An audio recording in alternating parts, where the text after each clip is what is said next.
वाटिका उसका एक नया उदाहरण और एक नया केंद्र बनकर के यहाँ पे प्रस्तुत हुआ है। आईएनएस गोमती एक लंबे समय तक भारतीय नौसेना में भारतीय नौसेना के माध्यम से भारत की समुद्री सुरक्षा की रक्षा करते हुए 2022 में उसे नौसेना से निवृत्त किया गया और आज निवृत्त के बाद उसका बेहतरीन उपयोग करते हुए लखनऊ की जीवनदायिनी गोमती नदी के तट पर ही उसे स्थापित भी किया गया। जब बड़ी सोच होती है, बड़े लक्ष्य के साथ व्यक्ति आगे बढ़ता है, उस बड़ी सोच का परिणाम उसी सकारात्मक रूप से जो देश के युवाओं को, प्रदेश के युवाओं को एक नई प्रेरणा प्रदान करने वाला अवसर है, वह भारत की सेना पर, भारत की नौसेना के बारे में उसे आज जानकारी मिलेगी और किन सम विषम परिस्थितियों में हमारे सैनिक कार्य करते हैं,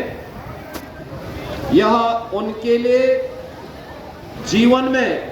उन चुनौतियों से जूझने के लिए एक नई प्रेरणा भी होगी। बहनों और भाइयों, हमारी नौसेना अपने उस लक्ष्य को लेकर के चलती है जो उस विराट सोच का प्रतीक है कि नभः स्पर्शम दीप्तम, यानी आकाश की ऊंचाइयों को छूने के लिए उस प्रकार की सोच भी चाहिए। संकुचित सोच से संकुचित भाव के साथ हम बड़े लक्ष्य को प्राप्त नहीं कर सकते।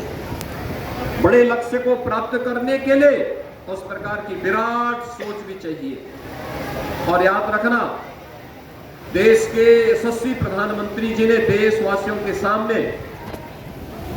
विकसित भारत की जिस संकल्पना को हमारे सामने रखा है, उसमें उन्होंने हर भारतवासी से कहा कि विकसित भारत के लिए हमें हर नागरिक को पंच प्रण के साथ जोड़ना पड़ेगा।